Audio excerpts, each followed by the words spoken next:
Hello hello hello hello, कैसे हैं आप लोग। उम्मीद करता हूँ अच्छे से होंगे दोस्तों। तो आज हम आपके लिए लेकर आए ऐसी मज़ेदार वीडियो जिसमें लोगों ने मोदी जी को विष्णु का रूप दिया है, किसी ने राम का अवतार कहा है और किसी ने क्या कहा है, सब दिखाने वाले दोस्तों। आज इस वीडियो में बहुत ही मज़ा आने वाला दोस्तों। हमने सारी क्लिप्स ऐसी चीज़ें, ऐसी जो क्लिप्स थी जिसमें लोगों ने मोदी जी को भगवान का अवतार माना है, वो पूरा दिखाने वाले दोस्तों। और भी छोटी बड़ी जितनी फ़नी वीडियो जो कि हमारे अनबक भाई जो कि बिना सोचे समझे कुछ भी बोल देते हैं, उनका भी पूरा क्लिप्स आपको दिखाने वाले दोस्तों। बहुत ही मज़ा आने वाला वीडियो में। और आज आप पूरी वीडियो को कवर करने वाले दोस्तों, वीडियो के एंड तक बने रहना दोस्तों। और वीडियो शुरू करने से पहले सबसे एक रिक्वेस्ट है दोस्तों, जिन लोगों ने हमारे चैनल को सब्सक्राइब नहीं किया तो दोस्तों चैनल को सब्सक्राइब कर दें। तो दोस्तों चलिए देखते हैं आज कि हमारे जो भाई बहन किस कदर बदल चुके हैं, किस कदर अपने दिमाग में कैसे उनका ब्रेन वॉश हो गया है, कैसे क्या क्या हो गया है, सब मैं आपको दिखाने वाला। मिलके साथ में देंगे, मज़े लेंगे दोस्तों। तो स्टार्ट करते हैं। और दोस्तों ऐसा ही नहीं, मैं कन्विंस हो चुका। मोदी जी ने खुद कहा है कि मैं कन्विंस हो चुका और मैं राम का अवतार है इनका। प्रधानमंत्री इस देश के भगवान विष्णु का अवतार है। मोदी जी आपके चाचा हैं क्या? मेरे चाचा नहीं, तो कौन है? इस देश के बाप हैं। शिव जी का ही वरदान उन्हें प्राप्त है। प्रधानमंत्री जी के ऊपर वो हमारे लिए एक अवतार है। ये मोदी जी एक अवतार के रूप में है। कि वो एक दैवीय शक्ति के प्रतीक है। किसी भी नेता को भगवान मत बनाइए, अंधभक्ति तो बिल्कुल मत कीजिए, बस अपनी आंखें खुली रखिए। इस देश की डेमोक्रेसी के लिए इसकी सख्त जरूरत है। जब राजनेता कुछ सही करे उन्हें सराहिए, और जब वो गलत करे तो उन्हें टोकने से, उनकी आलोचना करने से मत डरिए, बिल्कुल मत डरिए। आप, मैं, हम पब्लिक हैं और डेमोक्रेसी में पब्लिक से बड़ा कोई नहीं है।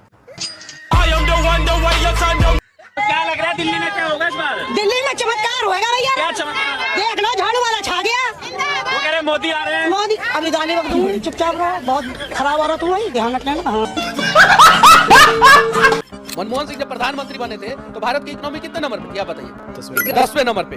जब मनमोहन सिंह प्रधानमंत्री बने थे तो मनमोहन सिंह 10 साल प्रधानमंत्री रहे। कितने साल? 10 साल। और भारत की इकोनॉमी जो है 11वें नंबर पे चली जाती है। कितने नंबर पे चली जाती है? 11वें नंबर पे। यानी मनमोहन सिंह के कार्यकाल के दौरान भारत का इकोनॉमी घटा।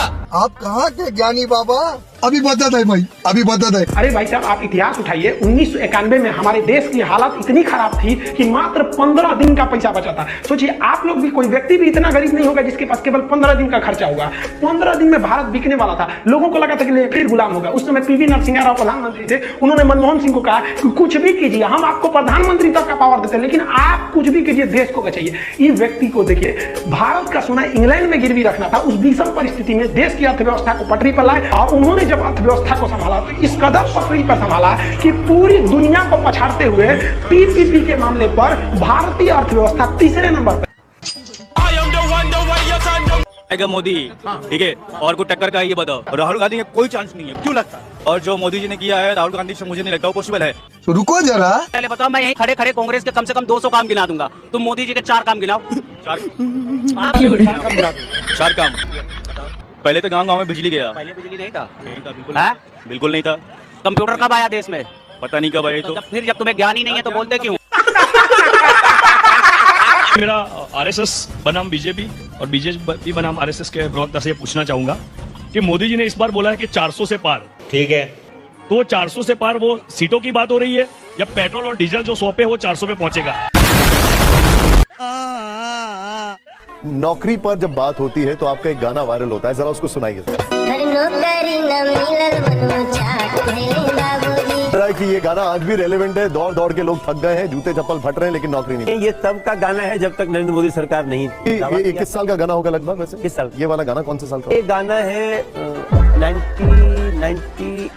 2003 का। 2003 अटल जी की सरकार थी। आरएसएस के प्रवक्ता और बीजेपी के प्रवक्ता आरएसएस जो है उनसे पूछना चाहता हूं कि बात करनी है तो रोजगार पे करो, बात करनी है तो पेट्रोल डीजल पे करो, बात करनी है तो जो भारतीय जनता पार्टी ने सरदार पटेल साहब का अपमान किया, ये जो नरेंद्र मोदी स्टेडियम किया, उस पे करो। आपको शर्म आनी चाहिए कि धर्म की राजनीति करने निकले हो। आप फॉरेन कंट्री में देखो, कोई भी भगवान के नाम पे मत नहीं मांगता। मीडिया का रोल इतना होता है कि जिस चीज को फेवरेबल करना है ना, उस पॉइंट पे ज्यादा एम्फेसिस कर देते हैं, दूसरे पॉइंट को भी लाते हैं, बट उन पे एम्फेसिस ज्यादा नहीं होता है। तू समझा? हाँ। नहीं, तू समझा नहीं। 26 को वाला टीम जिसमें इंडिया गठबंधन में 26 को पार्टी, इसमें 38 को पार्टी, फिर भी इसको झुंड में दिखाती है, इसको अकेले दिखाती है। जानते हैं क्यों? क्योंकि हेलीकॉप्टर से होता है दौरा। अरे देवा। और एक हेलीकॉप्टर के खर्चा प्रति घंटा जानते हैं 50,000 से लेकर 60,000 इसकी प्रति घंटा, अगर ज्यादा समय के लिए यूज करते तो। एक 2 घंटा के लिए अगर हेलीकॉप्टर किराए पर लीजिएगा तो आपको 2 से 2.5 लाख रुपए देना होगा। लेकिन अगर आप दिन भर रखते हैं तो 50,000 से 60,000 इसकी किराया होती है, और ये प्रति घंटा होती है, 1 घंटा की किराया है। और सोचिए जब हमारी मीडिया 3-3 महीने चुनावी रैली में जब राज तिलक करवाती है हेलीकॉप्टर से, कहां से लाती होगी? प्रति 50,000 से 60,000 खाली घंटा किराया है, और कई सारे चार्जेस अलग से होती है। ये गड़बड़ है बाबा। कल्याण अन्न योजना के तहत करीब 80 करोड़ गरीब लोगों को हर महीने राशन मिलता है। पीएम मोदी ने इस योजना को 5 साल के लिए बढ़ाने का ऐलान कर दिया है। मैं पूछना चाहता हूं कि बिहार में 40 में 39 सांसद मिलने के बाद क्या मोदी जी से भिखारी की तरह हम लोग यही सुनने के लिए बैठे हुए कि एक बार और वोट दो और अनाज फ्री बंटवा देंगे? आप देख सकते हैं किस तरीके से जो है मनोज तिवारी का जो रोड शो है, लोगों से मिलते हुए नजर आ रहे हैं, लोगों से बातचीत करेंगे। यहाँ पर यहाँ से कौन जीत रहा है? वोट तो है नहीं, वोट बिल्कुल भी नहीं है। अरे आपने तो बीजेपी का पट्टा डाला हुआ है। पट्टा डालने से कुछ नहीं होता साहब, इनकी जुमलीबाजी हर कोई को पता है। क्या बात करते हैं यार? ठीक है ना, तो ये जुमलेबाजी में हम भी शामिल हैं। क्या करें अब, जहाँ भीड़ जा रही है उसके साथ चले जा रहे हैं। लेकिन किसको वोट करेंगे? No doubt Kanhaiya, Kanhaiya Kanhaiya.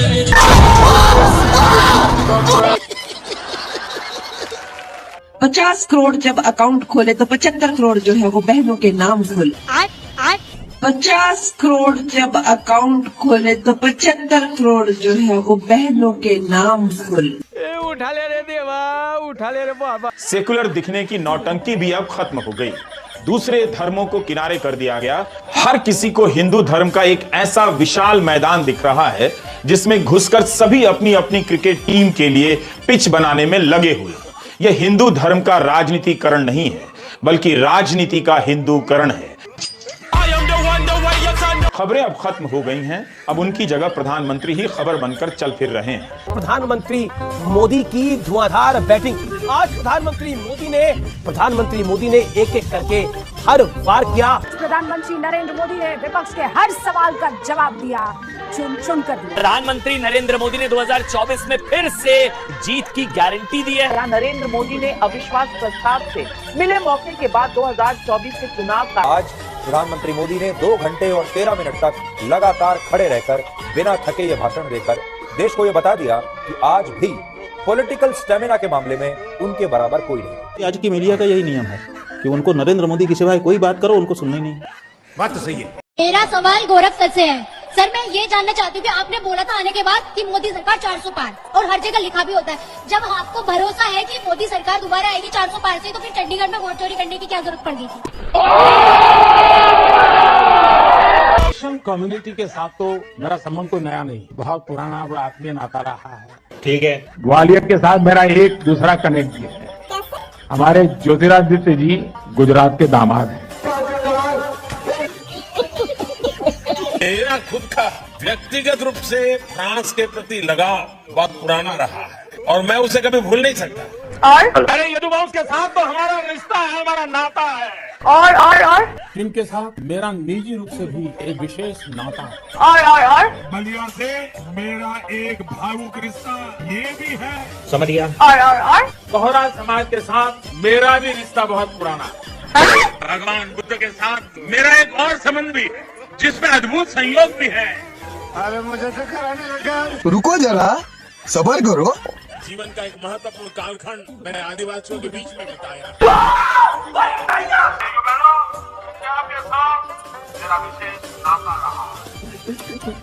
बांग्लादेश की आजादी के लिए संघर्ष में उस संघर्ष में शामिल होना मेरे जीवन के भी पहले आंदोलनों में से एक था। ऐसे कुछ ज्यादा नहीं हो गई। मुझे गर्व है कि मैं भी कभी आप ही की तरह एनसीसी का सक्रिय कैडेट रहा।